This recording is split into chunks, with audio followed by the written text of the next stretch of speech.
what's happening, guys? Power Stroke Jude here. Hope everyone's having a good Sunday morning.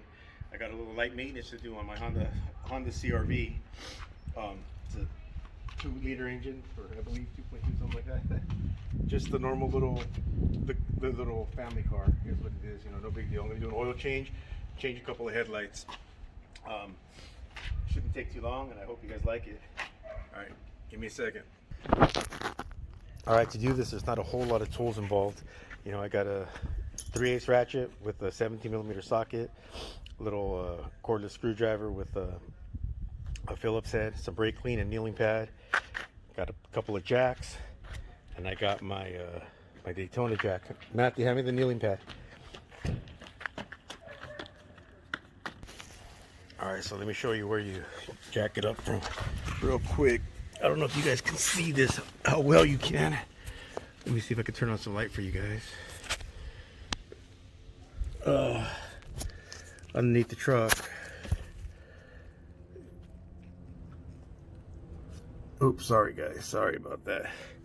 Underneath the vehicle, right here, dead center in the middle, there's a jacking spot. You know, it's the plastic's cut out for it. Perfect spot for you to put a jack and lift the truck up, so, or the vehicle up. So I'm gonna go ahead and do that right now. Go ahead.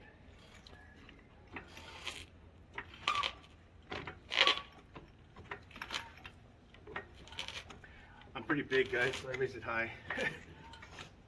I like it high. Always try to find a level surface to lift up your vehicle too, so that way when you put your jack stands underneath it, they're nice and even. Alright, press pause. Alright guys, here's a jacking spot on the passenger side of the vehicle, or not a jacking spot, but I guess you can put your jack stand right there. And I'm going to show you this side right now. Alright guys, here's the other side. Got the same amount of clicks on both sides. Alright, now I'm going to go ahead and drop the vehicle.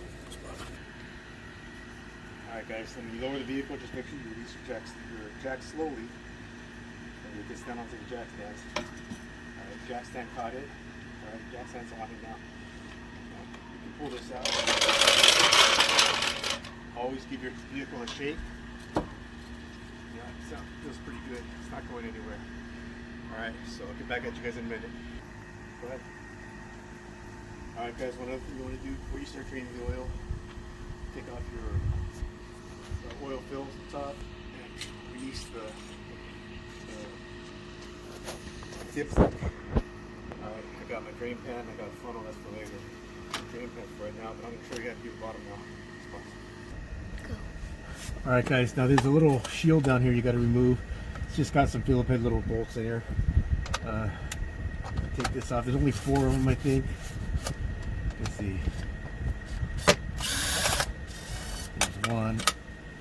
Dropped it. Got it. 2.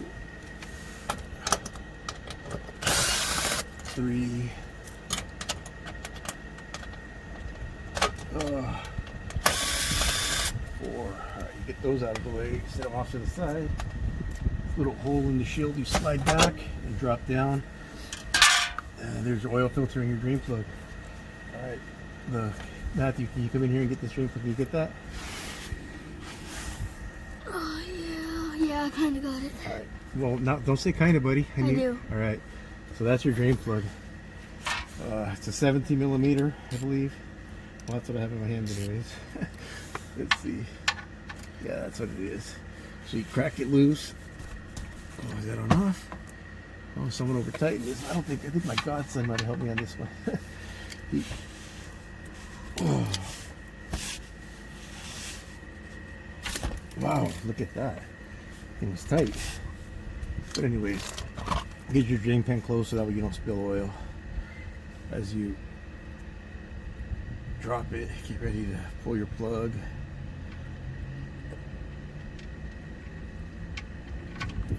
There you go. Wipe down your drain plug. Got a little bit of oil on my gloves. And it shows out I'm a rookie. I'm not supposed to do that. Just monitor your drip. You know, make sure the try not to get any oil on the ground. That's the most important part. And I think I did a pretty good job about that. All right, let's go. All right, guys. You know, you got most of your oil out. You know, you can go ahead and put your drain plug back in. Get oil all over your wrist, just like I did as you're doing that. Not too bad. Tighten up your drain plug. Get your wrench. Put it on. And just gotta, you don't really gotta tighten it the way it was, but you know, that should be perfect. You know, nice and easy. Let's see how tight this oil filter is now. All right. Oh, let me see if I can.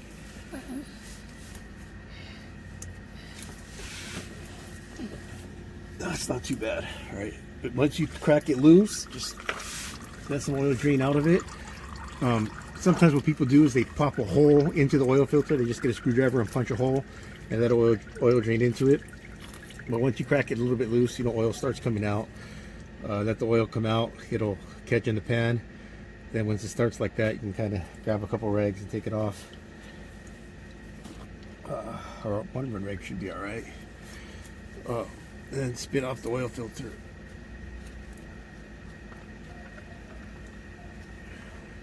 You get oil all over your wrist just like I am.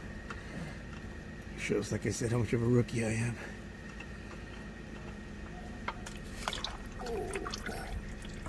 Alright. Well, I kept it off the ground at least. Now I can toss that. I'm gonna go ahead and toss that.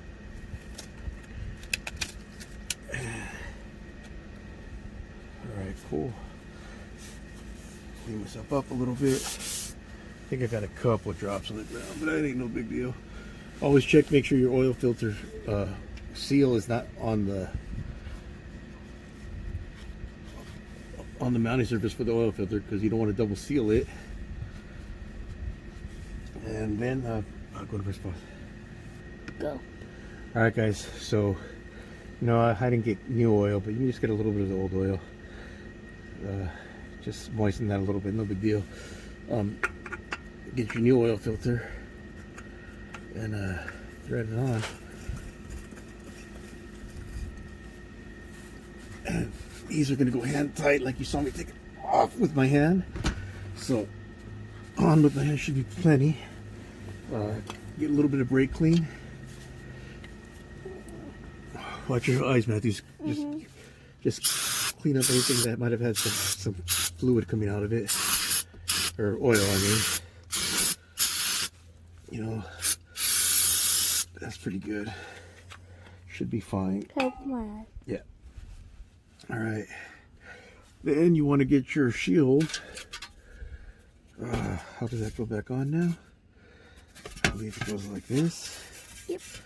And it looks like, I don't know why it's got, wasn't leaking oil, but it's a little dirty. You know, wipe that down a little bit. So anyways, this goes like this. There's a slit right here. I don't know if you can see it. Yeah. And that's for this part. And then there's a tab right here, which is for the other part. So you make sure the front side slides in, the back side slides in, and then you're in. And it'll hold up by itself. And you can get your 4 bolts. Ooh, plastic.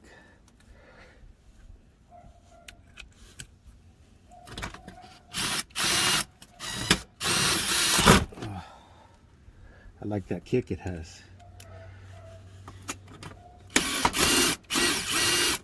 Come on, I need to. Oh, that's all right. I'll fish that one out in a minute. Just what I didn't want to say. Perfect adhesive. You can see stuff does go wrong. I'm gonna have to go get a magnet and fish that out. But anyways, man, that's how you finish the bottom end. I'm gonna move up to the top and show you guys. I'll see you in a minute. Go. Go. All right, guys. I gotta fish out that screw. No big deal. It's a bolt, but I did get it. I'll clean it up a bit.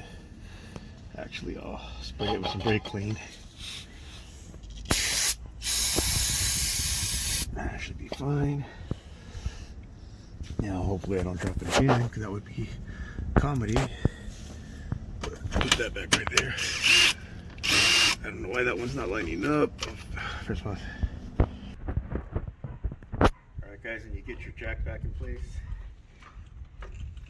Raise the car up just a hair. Come on this side, Matthew.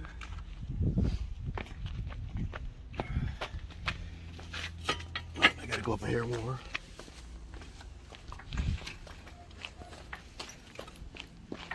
Alright. Pull your jack stand out. From the other side, you get your other jack stand. By the way, I got a little power stroke on the camera today. Using my cameraman all day, having to deal with my impatience. Go ahead and drop the vehicle slowly.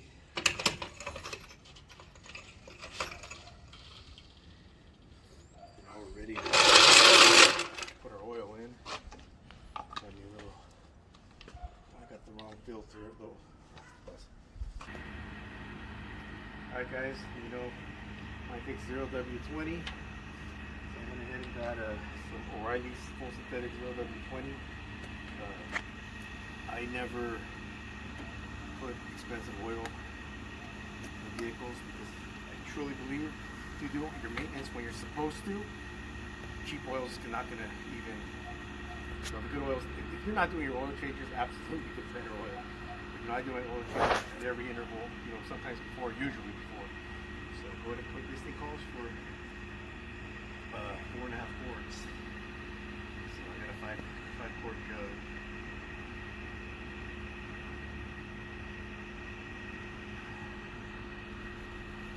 Sorry about the light. So it's like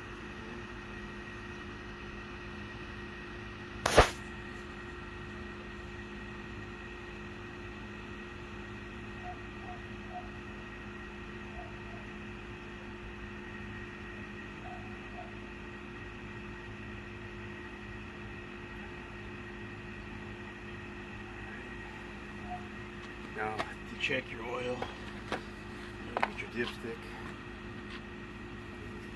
Part of the rag. What do you do?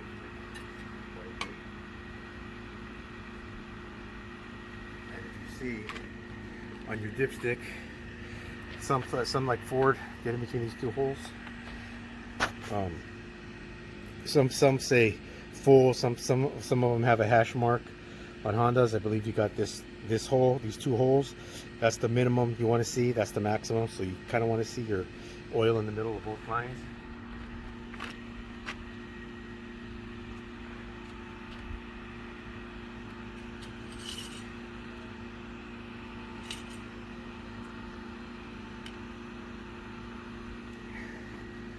This one is perfect.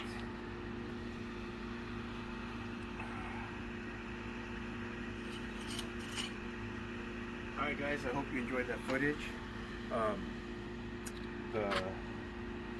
Very easy to do an oil change on this. You know, it's very important to do all your maintenance. You know, maintenance is very important on vehicles. So that's the only thing to do right now. I might throw in some bonus footage later because I have to change the headlight on this, so I might go ahead and change both of them, but we'll see. If I do, I'll see you in a minute. If not, like, comment, share, subscribe, ring the bell, leave down comments on, you know, what oil you guys use or how often, if you guys change your oil when you're supposed to, or, you know, any tips and tricks to make it easier. I hope I covered everything. A friend of mine at work, she's a female, and she was telling me, she's like, oh, I've seen your channel, it's pretty cool. So, but there's, you do a lot of stuff that, you know, I would never be able to do. So, but something I might want to do is change my oil, you know, and, you know, you got to do something simple. So this is kind of, you know, to show her, or people who are just searching simple stuff like oil changes and headlight replacements. You know, not everything's going to be a cylinder head pull off or a high pressure oil pump or something like that. So this is a very common car, and it's how to do an oil change. Like I said, like, comment, share, subscribe, ring the bell. Power Stroke Jude. Out. Alright guys, I almost forgot to show you. Here you go. You can see this is on my instrument cluster, you know, inside the dash right in front of the steering wheel. You know, that little wrench on the top left of your screen, that's telling you, that wrench light's telling you that a service is due. And then if you look towards the middle of the screen where it says oil life 15%, right above that is an A. The A is telling you that it's an A service. An A service is essentially just an oil change and maybe a tire rotation. So the 15% is telling you you've still got 15% of your life left on the oil. So if you press the little tab right here, you know, you can make that go away while you're driving. It just goes back to your screen. You know, it's not a real big deal. What I want to do is I want to clear that light. So what I do is I go to my steering wheel, I press menu, and then if you look up here on the dashboard, it gives you a little screen of options of things you can do. So I want to go to customize settings. No, I don't want to go there. I want to go to vehicle information. Okay, then it says maintenance info. I press OK, and it says engine oil life. It shows you 15%. I don't know if you can make that out. And a tire rotation. Like I said, I already did the tire rotation. I didn't show that, but I think I might have footage of it. If I do, I'll put it on. If not, I think I'll just, sorry, you know, trust me, I rotated the tires. So what you want to do to erase that, it shows you the little icons on where it says reset, and it's showing to press the little center button on the source. So I go to the center button, and that's back here on the instrument cluster, that's back here. So I press this source button, and it goes back up here, and it says, would you like to reset maintenance information? So toggling up and down with this, I go to yes, then I hit the source button again, and it says maintenance information has been reset, oil life 100%, engine oil. So there we go. Now when I stop the car and start the car, see that wrench light? It's there. That's just showing it's one of the ones that comes on. When I start it, now it doesn't come on. Before it would come on, it would show me my 15% indicator saying about the oil life. But that's how you do that. That's real quick and easy. Like I said, I think I got the tire rotation. If I didn't, I'm sorry, but I am replacing headlights, so I'll be putting that at the end of this video as well. All right, see you guys in a minute. All right, guys, same vehicle, 2013 Honda CR-V. I'm about to replace the headlight. Here's the headlight. It's part number 9003. The brand is EIKO, whatever that is. I picked it up at O'Reilly's. They were about 10 bucks a piece. If you're looking at the vehicle, you know, there's a lot of sun, but I am on the passenger side, you know, touching the bumper. If you look straight down, right here, here's your headlight. I already disconnected the electrical. You just pull it out, and you pull out this rubber tab, this rubber piece. It's not that big of a deal. Then there is, let me see if I can get in there for you guys. There's the light, and there is a metal bracket. I don't know if you can see it. I'm going to try to get it on video as I take it off. But this bracket right here, you push in to release the light. When you take off the light, that totally lets it out. Come out easy job, easy. I dropped the light, but that's not a big deal. I'll get it. I'll pick it up right now, and I'll pick up with the new one, putting it in. Hold on 1 second. All right, guys, I'm back. I had to go back in. You know, this thing has 3 prongs on it. You want the single one that's by itself. You have 2 parallel to each other and 1 different one. The single one goes facing up. So I'm gonna try to do this with one hand as I get it in. This is a lot trickier too. I don't know why. It should be easy, but I always struggle getting the clamp on. Well, give me 1 second. I forgot 1 second. All right, guys, there's the little clamp right in front of you. I've got it set. So what you do is you push all the way down, and you have to play with it for a bit, but it gets easier. But to lock it, you push it all the way in and down. You go in, down, and then it locks this in. Pretty simple. Like I said, if you play with it, you'll get used to it. But down and out to go unlock it, down and in to lock it. And sorry about the picture, but I mean, it's the best view I can get. So then once you do that, you go ahead and get your rubber back on. I'll do all that, and I'll show you what it looks like when I'm done. Give me a second. Sorry about that, guys, but it's kind of difficult with just the one hand. But anyways, you can see that's what it looks like. You get your rubber back in, you get your connector back on, and that's how you do that one. I'm going to go and do the other side, and I'll be with you in a minute. All right, guys, this side's, not much room. This fuse box is in the way. So I really can't show you how I did it, but it was the same thing. I disconnected the electrical, took off the rubber, and then loosened the clamp, or undid the clamp, pulled out the light, put it back in. You could see that the singular prong is by itself, and the two parallel ones, or the singular prong is facing out, the two parallel ones are going straight in and out. Then all you got to do is put the rubber back on, the electrical, and you're good. The clamp is a little more difficult on this side, but if you play with it, you'll get it. Just remember, push all the way in till you feel a little bit of resistance, and once you feel a little bit of resistance, go towards the light, and you'll kind of feel it lock, and then you can release it, and you're good to go. But that's how you replace headlights on a 2013 Honda CR-V. Hope you guys like this video. Like, comment, share, subscribe. Until I see you next time, Power Stroke Jude. Out.